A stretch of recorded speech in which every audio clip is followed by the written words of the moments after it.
But how could this moisture come in? Why is it so humid? Because the insulation material was installed dry, the wood fiber board was delivered dry. Where is this humidity, where does it come from? And in these big sites, they have this journal where they write every day who has performed what work in which house, to find out what was missing. And in these two houses, they found a very slightly change in the way of building the house. And the following was happening. The carpenters moved into the two houses and they installed the insulation material in between the rafters. The next day they arrived with their airtightness membranes on their shoulders and they wanted to do the airtightness work. But at this day, when they arrived on the site, this guy was already there who wants to install the screed. And he says, and then the carpenter said, come on, you have to go away and install the screed somewhere else because we have to finish our work, the airtightness membrane. And then the guy says, no, today it's up to me to put the screed here. Big argumentation. They call the responsible engineer, and the engineer asks this guy, gentlemen, can you come back maybe tomorrow when we have installed the airtightness membrane? And the guy says, of course I can come back another day. The next free day I have in 6 weeks. Oh, then the engineer says, no, not possible, 6 weeks, we have to finish the house in time. Okay, carpenter, go to another house, do your work there, and then install the screed. And so he does. So he put a lot of screed into the construction. We have the following component at this time. So we have here the rafters. We had already on the outside the wood fiber board, 2.2 centimeters. And we had already installed the insulation in between the rafters.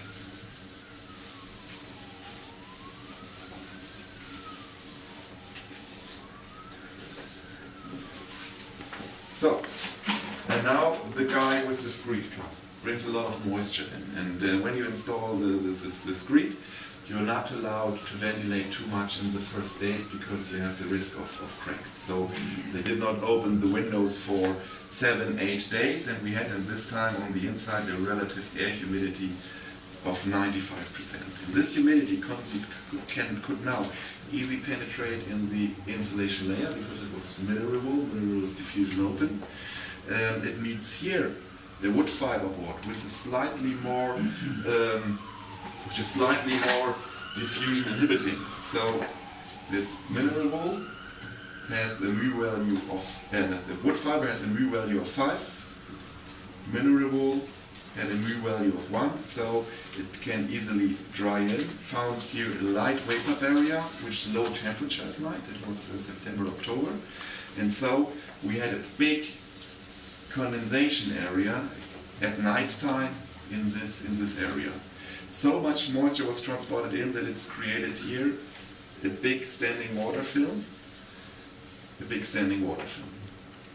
After 5 days, the carpenters arrived, and then they said, okay, looks great from the inside. You could not see that there's moisture in the construction because it's hidden by the insulation. And then they installed here their PE sheet. And by this, they created a trap. Because, due to the moisture film, to the water on the outside, the drying was not possible, and due to the PE sheet on the inside, the drying to the inside was not possible as well. So the wood fiber board started to absorb the water over the time. It's expanded, and by this expansion it pulled to the outside and pressed the tires to the outside so that you could see the waves from the outside. During the daytime we had sun on the outside.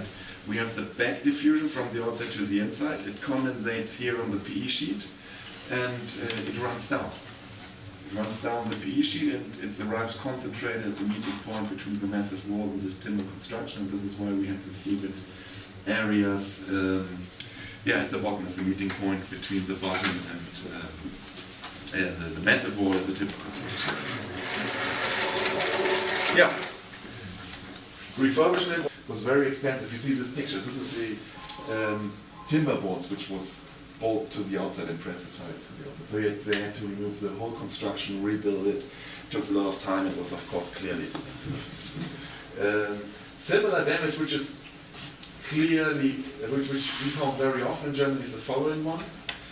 It's similar. It was a construction, diffusion open to the outside with a timber board, stone wall, PE sheet on the inside. And the speciality of this construction was that the house owner has done the installation work by himself. And you know, house owners are normally very well informed. They have the internet and everything. And he knows, here I need on the inside a PE sheet with a high SD value. It's good to keep the moisture and window on the inside. I need to use a special air tightness tape, which is good for air tightness. He done, so it's a good tape he used. And of course he knows that all the connection between the walls have to realize with a special connection loop. So perfect work again, but building damage on the inside. What happens? And it's a similar problem. So he had every Saturday time to build his house. The first Saturday he installs his insulation material. Second Saturday he went to his grandma for drinking coffee. The third Saturday he was watching soccer, and the fourth Saturday he built his carport, and after 5 weeks he installed the entire membrane. So he left the whole component for 5 weeks open without any protection against diffusion. And he lived in the ground floor, and he's producing a lot of moisture. The moisture was getting up in the attic, could penetrate very easily in through the insulation material, condensate on the outside cold surfaces, and by this we had a big moisture transport. And you can be sure the first warm days in Germany, when we have the telephone is ringing and then saying, oh, we have big amount of moisture in the construction, we are not knowing where it's come, it must be a problem with your membrane. And when you talk then to the people and ask them, okay, well, how have you built your house? Then you always found out, yeah, we insulated it very fast to keep it warm inside, and then after 8 weeks we installed the air tightness membranes. And during this time, of course, a lot of moisture is coming in, and when we have the first warm temperature on the outside, the vent diffusion started, then we have the condensation on the inside. So, for you, important to know is install always the insulation material and the air tightness membranes in short term behind, not later than 1 to 3 days. Good. A lot of information now. What is important for you to take out of this is the following. So, during the planning of the construction, we only calculate diffusion. And the diffusion amount is very easily to calculate, and the amounts of moisture which are transported in by diffusion are very low. Normally not dangerous. I've never heard of a problem occurred by a wrong calculation of diffusion. More dangerous is the moisture we bring into the construction during the construction process. Moist installed wood, wet installed materials, rain, or we have flank diffusion. This is, of course, another way how moisture can come in, uncalculated flank diffusion. And the most dangerous most dangerous thing is connection, where we have warm air streaming in and condensates into the construction. Good.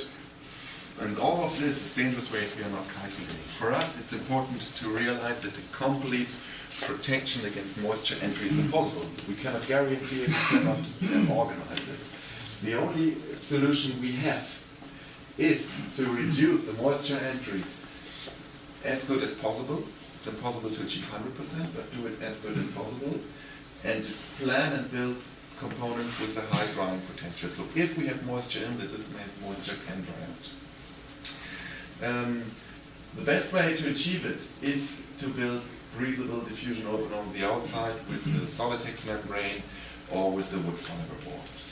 But this is in some cases not enough. It's the best to use the natural drying back potential with an intelligent on the membrane on the inside, so that we have during summer as well the possibility that moisture can dry out. A friend of mine compares it always with breathing. He says it's we as a human, we have a nose and a mouth, but we are not breathing at the same time through both of it. But in some reasons, some situations, is it good to breathe through your nose, In some situations, it's good that you have your mouth still as a security. When you have a flu and the nose is blockaded, that you have a second way to breathe. So this is the same with the building construction. Additional drying potential to the inside makes the whole component clearly safer. Important is it, of course, if we have on the outside diffusion-type materials, like bituminous shingles, I've seen here a lot, or metal roofs, we have not a ventilation possibility on the outside, then drying to the outside is not possible, and we must, of course, the only solution there to build safe construction is on the inside with intelligent membranes so that this humidity can dry out to the inside. Good. How do we achieve it? I explained it to you. We have the winter and the summer. In winter, warm inside, cold outside. In the winter, we need a membrane which is closing and does not let the moisture enter in. In summer, it changes. The summer is shining on the surface, outside surface. We have here 60, 50, 40 degrees, whatever. The diffusion stream turns around, and all this moisture, which is entered in the construction by one of the three ways I explained to you before, is then pressed to the inside. And then we need a membrane which can react on this moisture, open the structure, and let it dry out to the inside. Unfortunately, the building habit is different. We often work with PE foils. PE foils have a high SD value, most times 100 meters. It's like a plastic bag, no moisture can go through by diffusion. And this follows the thinking. The tighter the material is, the lower the diffusion stream in winter is. And that's right, in winter it's good if you have a tighter material. But the problem is that in summer they are as tight as in winter, and they cannot use the natural diffusion stream to let the construction dry out. In this picture here I've seen a couple of times during my time as a carpenter. So we built flat roofs with timber. It looks, from the first impression, it looks dry.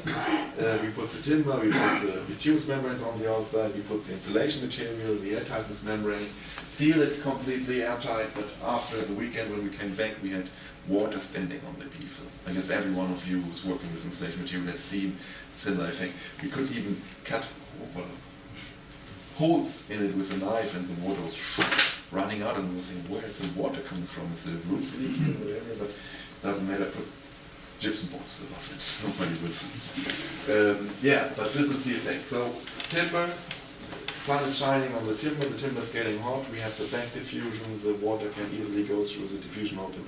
Mineral wool meets here the PE sheet, and we have this condensation up to standing water. Different are the membranes from ProClima, and we have two different membranes I like to show you. We have the DB+, not sure if it's common in Latvia. Not so much, a little bit. But I show you because this is the first intelligent membrane in the world. It was developed in the year 1989, still existing in the market. This is the red line, but it's a special one, but only that you have that you know what I'm showing, what I'm talking about. And then we have the high performance membrane. It's a ProClima Intello. This is the blue line, which we have here. Maybe you can give a few samples of that. And the difference of these intelligent membranes is that they offer in winter the diffusion retarding SD value. So we have here an SD value of 10-12 meters, and in summer they can reduce the diffusion resistance and become open to diffusion. They open down to 0.25 meters. So the difference between summer and winter is 40. In winter they are 40 times more diffusion tight than in summer. And now the question is, how these membranes are working.